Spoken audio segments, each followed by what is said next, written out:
Hi, I'm Yashovardhan and today is 13th of May 2025 और हम एक चर्चा कर रहे हैं एक मुद्दे पर और समय मैंने इसलिए लिया कि मैं बेहतर तरीके से इसको समझ जाऊं और आपके सामने आधी अधूरी जानकारी ना लाऊं, टीवी एंकरों की तरह आके चिल्लाऊं यहाँ पे।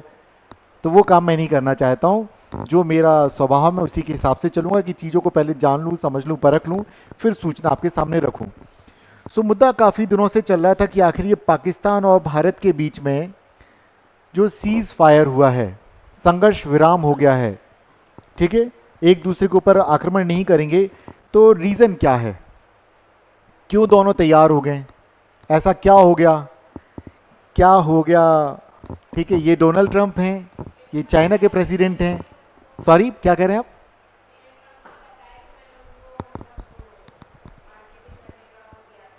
यस, बिल्कुल। डोनाल्ड ट्रंप कहते हैं कि मैंने दोनों को समझाया कि भाई क्यों लड़ रहे हो, लड़ने में क्या रखा है, प्यार करो, एक दूसरे को गुलाब का फूल ला के दो। कहते व्यापार करो, ट्रेड करो। और बोलता है कि ट्रेड मैं नहीं करूंगा आप दोनों के साथ, अगर आप दोनों झगड़ा करोगे तो मैं ट्रेड नहीं करूंगा। ये डोनाल्ड ट्रंप बोलते हैं, बिल्कुल बोला उन्होंने, डोनाल्ड ट्रंप ने यही बात बोली है। तो एक थ्योरी तो ये आ गई भाई। थ्योरी नंबर वन हम इस पर बात करेंगे कि डोनाल्ड ट्रंप ने जो दावा किया है, वे कहते हैं कि मैंने दोनों को समझाया कि भाई देखो, यूएसए आपके साथ ट्रेड नहीं करेगा। तो वो मान गए। ये व्यापार, ये कहां तक सही कहां तक गलत, इस पर हम बाद में चर्चा करेंगे। तो एक थ्योरी तो ये हो गई कि डोनाल्ड ट्रंप ने कहा कि अगर आप दोनों ऐसे ही झगड़ा करते रहेंगे तो हम आपके साथ खेलेंगे नहीं, मतलब ट्रेड नहीं करेंगे। चलिए भाई, डोनाल्ड ट्रंप की बात है, ट्रेड नहीं करेंगे। और दूसरी थ्योरी, हम यहाँ बात करें, पांच अलग अलग थ्योरीज हैं। और बताइए, और कौन सी थ्योरी? आप एक जानते हैं, डोनाल्ड ट्रंप को जानते हैं, और इसके अलावा मैं बता देता हूँ। आज हम बात कर रहे हैं कि भारत और पाकिस्तान के बीच में जो सीज फायर हुआ है, तो वास्तव में उसकी असली वजह क्या है? क्योंकि थ्योरीज तो चलती हैं और थ्योरीज चलाई जाती हैं न्यूज़ चैनल्स के द्वारा, मीडिया हाउसेस के द्वारा, इंटरनेशनल जो बड़े बड़े देश हैं उनके द्वारा, ठीक है। वैसे हम बात इस पे करते हैं, ये थ्योरीज पे जाते हैं, पाकिस्तान और भारत दोनों का रवैया कैसा रहा जब दोनों के बीच में झड़प चल रही थी, वॉर चल रहा था हम जिसे बोलेंगे। कैसा लग रहा था आपको? क्या महसूस कर रहे थे? इस देश में आप सुरक्षित महसूस कर रहे थे कि नहीं? भाई मैंने तो गुजरात की ट्रिप प्लान कर ली इसी दौरान, आप सोचो, डर ही नहीं लग रहा था कि आके मिसाइल गिरेगी अहमदाबाद। मुझे लग रहा कुछ नहीं होने वाला, चले जाते हैं। क्यों? क्योंकि भरोसा है भारत के ऊपर, भारत का जो डिफेंस सिस्टम, उस पर पूरा भरोसा है। क्या भारत का डिफेंस सिस्टम भी कोई वजह रहा? इन पांच में से एक थ्योरी वो भी है। और क्या हुआ? चाइना, चाइना वजह है कहीं? हाँ, चाइना भी वजह है, चाइना भी वजह है। आप मान लो परीक्षा में गए हो, परीक्षा देने जाते हो ना, परीक्षा में गए हो और एक पेन आता है, लिखते लिखते लव हो जाए। अब मुझे नहीं पता कौन सा, हमारे टाइम पे रवीना टंडन जी आती थी टीवी पे और बोलती थी लिखते लिखते लव हो जाए, सारे बच्चे ले लिया करते थे कि शायद हो जाए। लेकिन वो पेन चलना बीच में बंद हो जाए तो क्या उससे लव होगा जिसका पेन है? चाइना ने अपने हथियार बेचे पाकिस्तान को, JF-17, लेकिन JF-17 भारत की मिसाइलों को आगे टिक नहीं पाया, भारत के डिफेंस सिस्टम के आगे टिक नहीं पाया। वो भारत में आ ही नहीं पाया, भारत में नहीं आ पाया। उनके रॉकेट मिसाइल, टर्की ने उनको ड्रोन दिए, कोई कुछ नहीं कर पाया, जितने आए हमने गिरा दिए। उनकी एक मिसाइल आ रही थी दिल्ली पर, सिरसा में उसको गिरा दिया। तो भाई अब उस पेन को कोई खरीदेगा परीक्षा के लिए क्या? जो पेन चलते चलते बंद हो जाए तो लिखते लिखते लव तो नहीं होगा कि लड़ते लड़ते लव हो जाए, रुक गया मामला, यहीं रुक गया, ठीक है। चाइना के हथियार भी एक वजह बनेंगे। तो हमने अब तक देखे पांच में से एक डोनाल्ड ट्रंप का देख लिया, एक हमने क्या देखा, भारत का डिफेंस सिस्टम भी इसकी बड़ी वजह है, एक हमने क्या देखा कि चाइना भी एक बड़ी वजह बनेगा। और क्या है? पैसे। अगर मान लीजिए किसी का किसी से चल रहा है झगड़ा और कोई व्यक्ति आके बोलता भाई देखो झगड़ा बंद कर दो, नहीं तो मैंने आपको जो उधार दे रखे दूंगा नहीं और आगे, और आपको चाहिए चाहिए। आपके देश के ऊपर 21 लाख करोड़ का कर्जा है और आपको अभी भी चाहिए। पाकिस्तान के ऊपर 21 लाख करोड़ पाकिस्तानी रुपयों का कर्ज है। बहुत ज़्यादा, आप सोच के देखिए। और उसको अभी भी चाहिए थे। 8,500 करोड़ रुपए दिए किसी ने, आईएमएफ ने। तो उसने भी शर्त लगा दी, भाई देखो ऐसा है, युद्ध बंद करो, भारत को हम समझा लेंगे, आप बंद कर दो, अपनी तरफ से अटैक मत करो। क्योंकि गलती आपकी है कि आपके यहाँ के टेररिस्ट जाते हैं और भारत में लोगों का मजहब पूछ के उनके ऊपर फायर कर देते हैं। तो ये तो बिल्कुल गलत है, राइट। सो ये भी आ गया एक चीज। सो अब हमें पता चलता, अच्छा ये सारी वजह हैं, तो इनमें से सबसे ज्यादा मजबूत वजह कौन सी थी?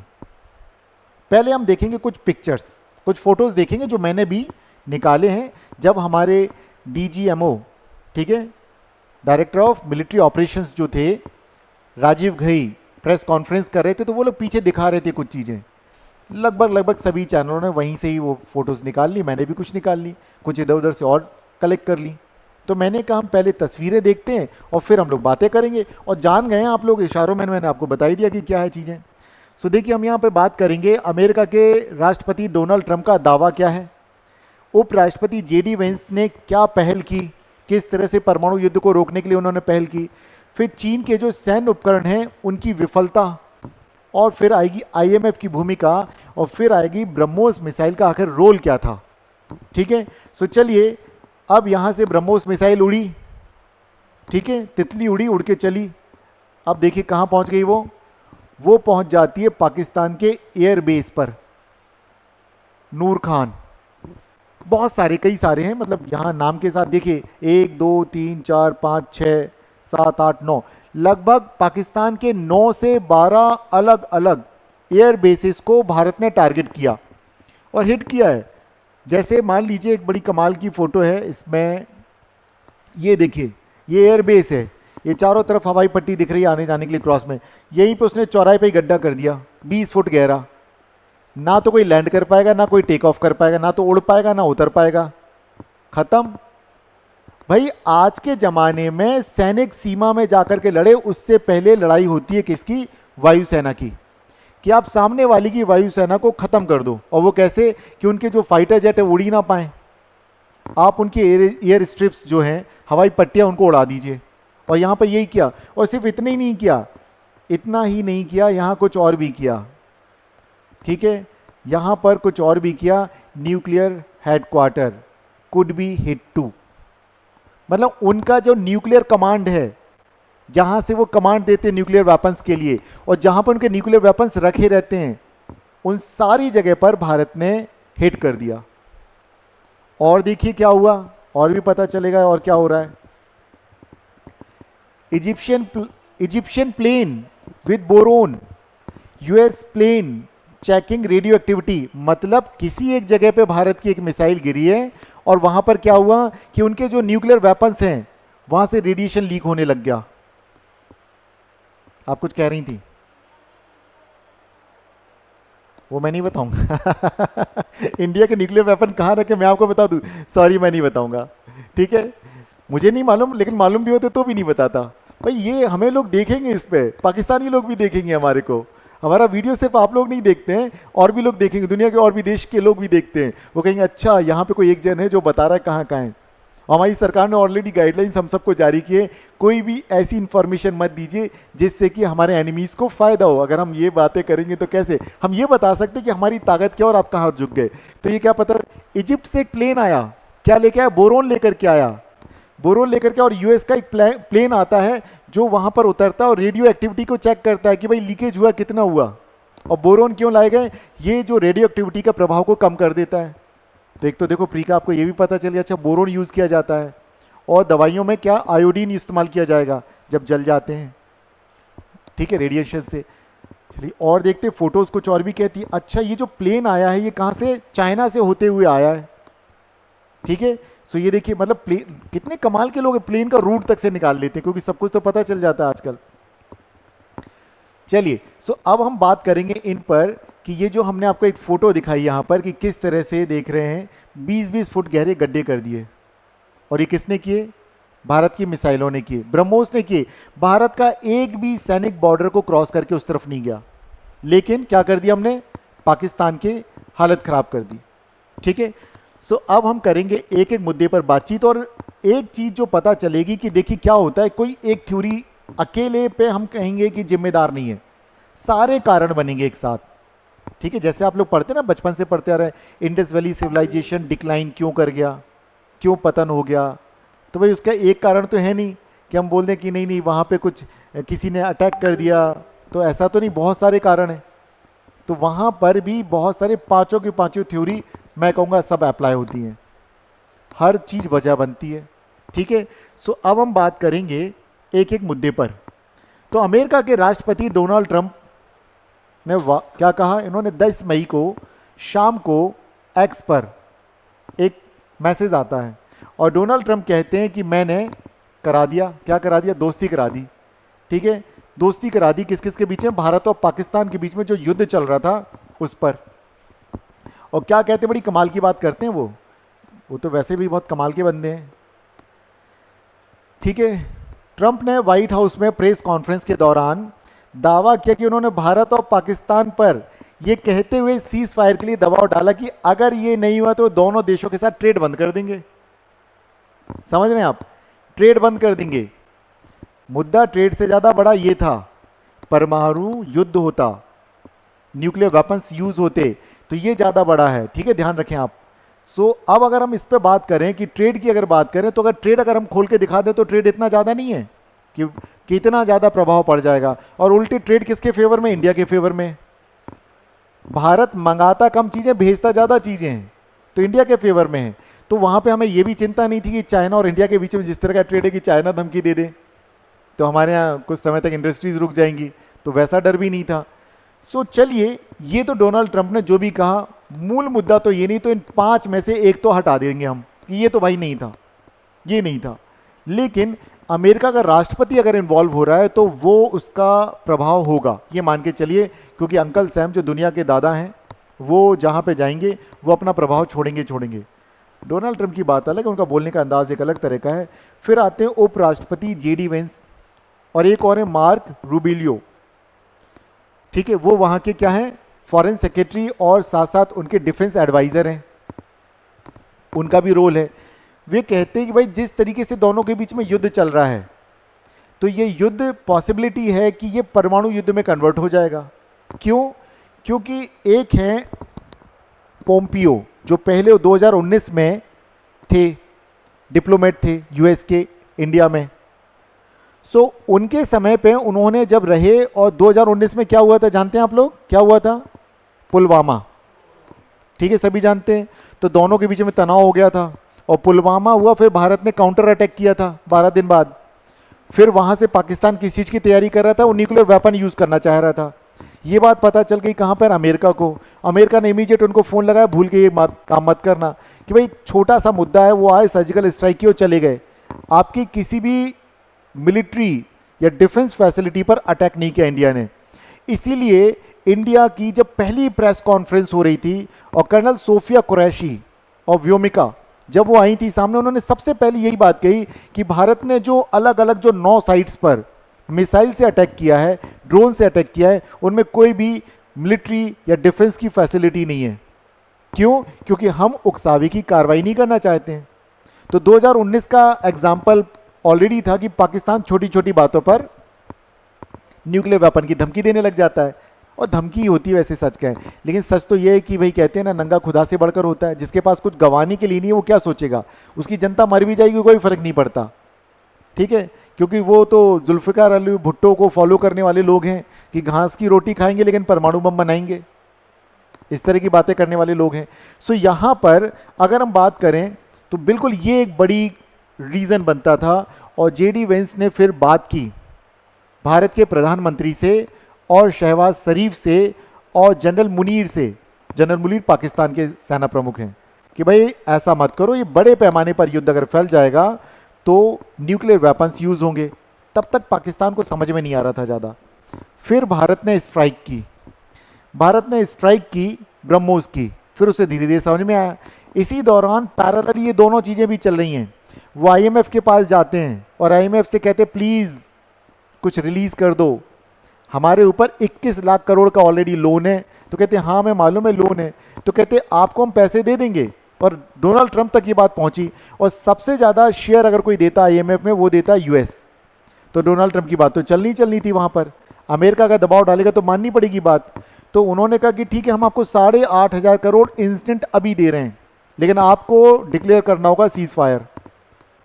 तो यहाँ पे भाई कौन है आजकल, यूएनओ के हेड कौन है, यूएनओ और माफ कीजिए आईएमएफ का कौन है, यूएनओ नहीं, आईएमएफ का कौन है आजकल, तो इसको आप ढूंढ लीजिएगा प्लीज, आईएमएफ का कौन है इस वक्त।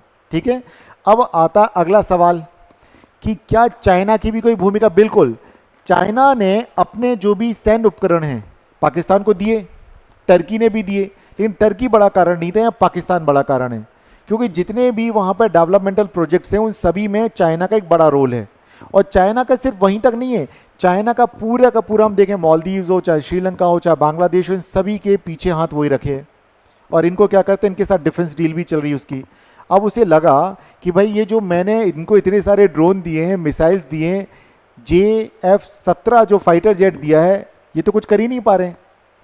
मतलब इंडिया की बॉर्डर के अंदर हमने कुछ किया ही नहीं अब तक। इंडिया का जो डिफेंस सिस्टम है, काइनेटिक और नॉन काइनेटिक दोनों तरह का, कि एक तो हम सीधे अटैक करते हैं और एक ये होता है कि हमारे पास जो इलेक्ट्रॉनिक डिवाइस है उसे हम जैम कर देते हैं, जो भी ड्रोन वगैरह आ रहा है तो वहीं के वहीं गिर जाता है वो। तो दोनों ही तरीके अपनाए इन्होंने, इंडिया ने, और हमें घुसने नहीं दिया बॉर्डर के अंदर। एक भी कोई अटैक नहीं हुआ इस तरह का जिससे कि हम कहें कि बहुत बड़ा नुकसान हुआ, सिवाय JNK की बॉर्डर के पास के कुछ इलाके, जो पुंछ वाला इलाका है वहाँ पर। ठीक है, वहाँ पर उन्होंने मोर्टर अटैक किया था। ठीक है, अब आप सोच के देखिए, तो इस तरह की स्थिति अगर होती तो चाइना का जो इंटरनेशनल डिफेंस का जो मार्केट है वो पूरा का पूरा कॉलेप्स कर जाता। क्योंकि अगर बड़े पैमाने पर युद्ध होता, और जैसा कि लोगों ने सोचना फिर से शुरू कर दिया था कि लाहौर में जाके राम मंदिर बनाएंगे, नहीं बन सकता, बन सकता है भाई, क्यों नहीं बन सकता है। तो आप सोच के देखिए जरा, बना देता, बलूचिस्तान इस बार एक अलग देश बन जाता। इंडिया तो मौके की ताक में था, और इससे इंडिया की ताकत लोगों को पता चल गई, और चाइना के जो हथियार हैं उनके बारे में पता चल गई। देखो इंडिया का जो एडवांस एयर डिफेंस सिस्टम है वो कितना कैपेबल है। जैसा हम इसराइल का बोलते कि आयरन डोम है, या हम गोल्डन डोम जो यूएस बना रहा है, या यूएस का ऑलरेडी थर्ड जो सिस्टम है वो है। और एक चीज़ और बता दें कि यहाँ पर हमने S-400 का इस्तेमाल नहीं किया था, उसके अलावा हमने दूसरे तरीके अपनाए, छोटे छोटे रॉकेट्स चलाए। कोई इतना बड़ा मतलब मिसाइल छोड़ना फ़ायदेमंद नहीं था। हाँ, कोई बड़ी चीज़ आती तो उसके लिए करते। तो यहाँ पे पूरी दुनिया को दिख रहा था कि चीन के जो सैन्य उपकरण हैं वो विफल हो गए। ठीक है, तो यहाँ पर भी चीन को अपने बाजार को बचाना तो चाइना ने भी प्रेशर डाला कि जितना जल्दी हो सके आप सीज फायर के लिए तैयार हो जाओ। क्यों, नहीं तो उसके कौन लेगा फिर, डिफेंस इक्विपमेंट्स जो भी हैं, आर्म्स एम्यूनिशन कोई चाइना का लेगा ही नहीं कि भाई चीनी सामान रहने तो सस्ता भले मिलेगा लेकिन ये चलेगा नहीं, कोई गारंटी नहीं है। बोलते ना चीनी सामान की कोई गारंटी नहीं, दुकानों पर जाते लिखा रहता है ना, तो यहाँ भी वही हाल हो गया कि कोई गारंटी नहीं है, कोई आने के लिए तैयार नहीं है। क्लियर है। अब अगली बात आती है, तो हमने देखा राष्ट्रपति डोनाल्ड ट्रंप का देख लिया हमने क्या कह रहे हैं ये, हमने देखा JD वैंस क्या कह रहे हैं ये भी देख लिया, देन चीनी उपकरणों की विफलता ये भी समझा, और IMF की भूमिका ये भी देखा। तो बड़ा रोल अगर यहाँ पर आता है तो भारत का डिफेंस का आता है। और जब भारत की ब्रह्मोस ने इन अलग अलग 9 से 12 एयर बेस को स्ट्राइक किया, हिट किया, वहाँ 20-20 फुट गहरे गड्ढे बन गए, उनकी न्यूक्लियर फैसिलिटी पे हमने अटैक कर दिया जहाँ पर उनका न्यूक्लियर कमांड है, हेडक्वार्टर है रावलपिंडी के पास। तब वो घबरा गए कि भाई अब ये मामला गड़बड़ है। क्यों, क्योंकि ना तो हमारा फाइटर जेट कोई उड़ेगा, और जिनकी हम धौंस दिखाते हैं, ब्लैकमेल करते हैं दुनिया को, मतलब भारत को, कि हमारे पास न्यूक्लियर वेपन है। और एक मंत्री थे ना, उनका बड़ा बयान चल रहा था कि हमारे पास 130 न्यूक्लियर वेपन है, हम भारत के हर शहर पर छोड़ देंगे। भाई छोड़ोगे तो तब जब मौका मिलेगा। यहाँ तो इंडिया ने पहले ही स्ट्राइक कर दिया। और यही होता है तरीका कि आप अपने दुश्मन की ऐसी जगह पे हिट कीजिए कि वो आगे हमला करने की कैपेबल ही ना रहे, और इंडिया ने वही किया। 4 दिन के युद्ध में युद्ध खत्म। अब तक अपन बात करते थे 13 दिन वाला था एक, यहाँ 4 दिन में खत्म हो गया सीज फायर के लिए। इंडिया नहीं गिड़गिड़ाया, ध्यान रख लें इस बात को, इंडिया बिल्कुल नहीं गिड़गिड़ाया। इंडिया ने कहा भाई हम तो तब करेंगे जब ये करने के लिए तैयार है, और बोलता है कि कोई भी अटैक नहीं होगा। ठीक है, अब देखिए एक बात और बताता हूँ, प्रधानमंत्री मोदी क्या बोलते हैं, इसे भी सुनिए ताकि भारत का जो ऑफिशियल, देखिए क्या कहा उन्होंने।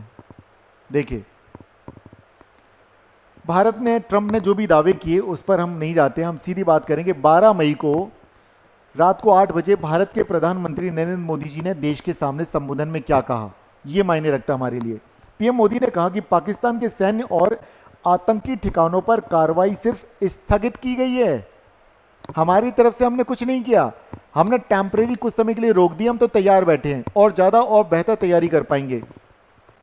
मोदी जी ने साफ कहा कि पाकिस्तान के साथ कोई टॉक तब तक नहीं हो सकती जब तक कि टेररिज्म चलता रहेगा। क्लियर है, एकदम क्लियर बात है कि भाई हम यहां पे उस तरह की बातें नहीं कर रहे कि एम्बिग्युइटी तुम छोड़ ही नहीं रहे कि कोई गोलमोल बातें करें, साफ कहते भाई एक साथ नहीं चलेगी। आप टॉक की बात करते हो और टेररिज्म फैलाते हो, पॉसिबल ही नहीं है। टेररिज्म बंद करो, देन फिर हम टॉक करने के लिए तैयार हैं। भारत तो वैसे ही अच्छा देश है, प्यार करने वालों का देश है, कब रोकता है किसी को। तो आप समझ में आया, हमने जो 5 अलग अलग थ्योरीज देखी उसमें सबसे बड़ा जो रीजन बनता है वो तब पैदा होता थी कि पैरेलल ही चीजें चल रही थी। डोनाल्ड ट्रंप चाहते थे, जेडी वेंस चाहते थे कि परमाणु युद्ध में कन्वर्ट ना हो जाए, जो इन दोनों के बीच में जो क्लैशेस चल रहे हैं, अगर वो होता तो क्या होता, सोच के देखिए।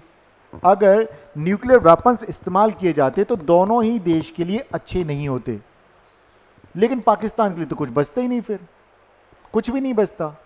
भारत के पास भी 180 न्यूक्लियर वेपन हैं, वो भले दावा करते हमारे पास 170 है, जरूरत ही नहीं पड़ती 170, 1 या 2 गिराते मामला खत्म।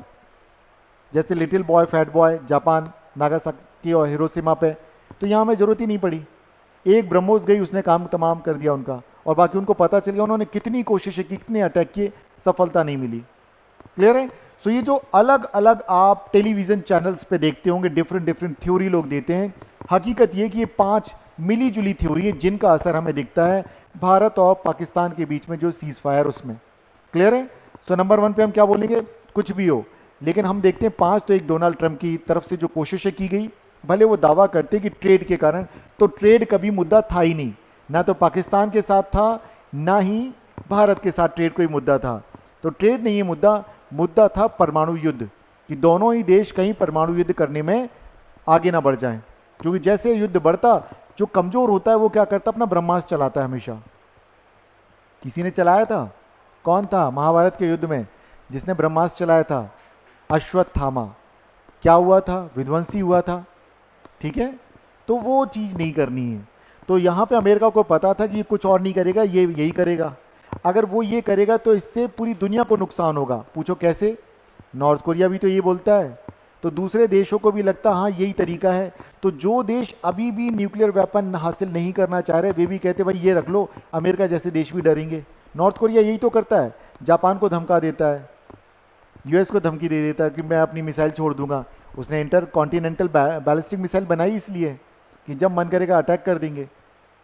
सो यहां पर आप समझें कि परमाणु युद्ध को रोकना बड़ा कारण था, और एक बड़ा कारण बन जाता है जब हमने उनके 12 अलग अलग जो एयरपोर्ट्स हैं, कौन से डिफेंस वाले, उनको हिट किया, और उनमें से एक फैसिलिटी पर उनका जो न्यूक्लियर हेडक्वार्टर था, न्यूक्लियर वेपन्स को जहां से कमांड था, उनका सेंट्रल कमांड थी, वहां पर हिट किया, और वहां पर कुछ न्यूक्लियर वेपन्स का लीकेज हुआ, जैसा कि खबरों से पता चल रहा है।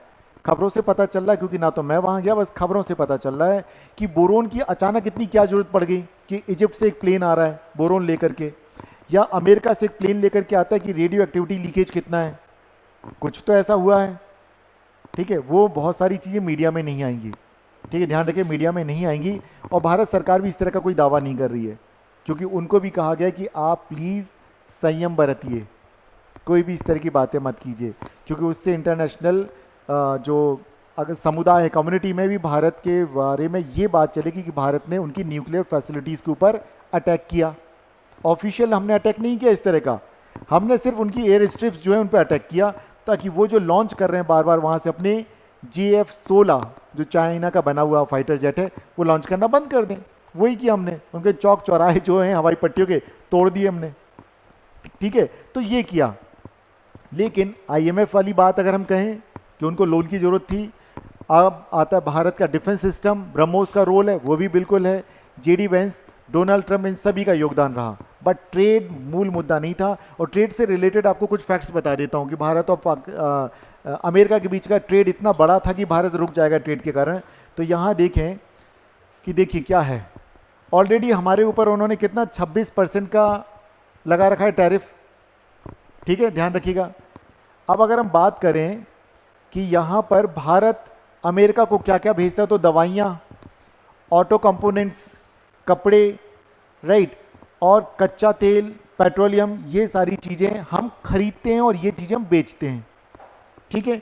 और देखिए यहाँ ध्यान रखिएगा, ये फैक्ट नोट कर लीजिएगा, कच्चे तेल के मामले में देखें तो अमेरिका भारत का पांचवा बड़ा साझेदार है। और लिक्विफाइड LNG बोलेंगे, लिक्विफाइड नेचुरल गैस जो है, इस मामले में अगर देखें तो भारत को आपूर्ति करने वाला सबसे बड़ा देश है, इस बात को नोट कर लीजिए। कच्चे तेल के मामले में चौथे नंबर पे अमेरिका, जहां से हम तेल मंगवाते हैं, क्रूड ऑयल।